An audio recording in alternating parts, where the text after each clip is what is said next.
আপনি কি মাসের শেষে পকেটে টাকা না থাকায় দুশ্চিন্তা করেন? আপনার কি মনে হয় আপনি অনেক টাকা আয় করছেন কিন্তু সঞ্চয় করতে পারছেন না? ধনী হওয়ার প্রথম ধাপ হলো শুধু আয় করা নয়, বরং আয় করা টাকা সঠিকভাবে জমানো। আজ আমি আপনাদের সাথে শেয়ার করব টাকা জমানোর এক জাদুকরী নিয়ম।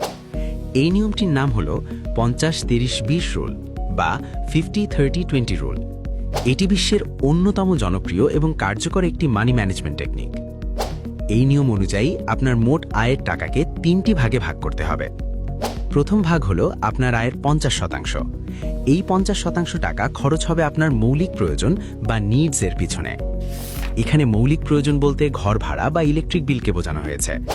এর মধ্যে থাকবে আপনার দৈনন্দিন বাজারের খরচ, যাতায়াত খরচ বা যাতায়াতের জন্য জ্বালানি খরচও এই ভাগে পড়বে। আপনার জীবন বীমা বা অন্যান্য প্রয়োজনীয় কিস্তিও এই 50%-এর অংশ। এক কথায়, যা ছাড়া আপনি এক মাসও চলতে পারবেন না, সেগুলোই হলো এই 50%। এরপর আসা যাক পরবর্তী 30%-এর হিসেবে। এই 30% টাকা আপনি আপনার শখ বা ওয়ান্টসের জন্য বরাদ্দ রাখবেন। বাইরে রেস্টুরেন্টে খাওয়া বা বন্ধুদের সাথে মুভি দেখতে যাওয়া এই খাতের অংশ। ওটিটি প্ল্যাটফর্মের সাবস্ক্রিপশন বা জিমের মেম্বারশিপ এর মধ্যে পড়ে। নতুন স্টাইলিশ জামাকাপড় কেনা বা শখের গ্যাজেট কেনা এখান থেকে করতে হবে। তবে মনে রাখবেন, এটি আপনার ইচ্ছের ওপর নির্ভর করে, বেঁচে থাকার জন্য জরুরি নয়। অনেক সময় আমরা এই খাতে বেশি খরচ করে ফেলি, যা নিয়ন্ত্রণ করা জরুরি। সবচেয়ে গুরুত্বপূর্ণ এবং শেষ ভাগ হল 20%। আপনার আয়ের অন্তত 20% সরাসরি সঞ্চয় এবং বিনিয়োগের জন্য সরিয়ে রাখুন। এই টাকাটা আপনার ভবিষ্যতের জন্য একটি বড় আর্থিক সুরক্ষা তৈরি করবে। এই টাকা দিয়ে আপনি সবার আগে একটি ইমার্জেন্সি ফান্ড তৈরি করুন। দীর্ঘমেয়াদী লাভের জন্য এই টাকা মিউচুয়াল ফান্ড, স্টক বা গোল্ডে বিনিয়োগ করতে পারেন। যদি আপনার কোনো লোন বা ঋণ থাকে, তবে এই অংশ থেকে এটা দ্রুত পরিশোধ করুন।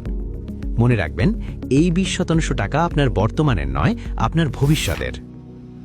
অনেকে মনে করেন কম আয়ে সঞ্চয় সম্ভব নয়, কিন্তু এটি একটি ভুল ধারণা।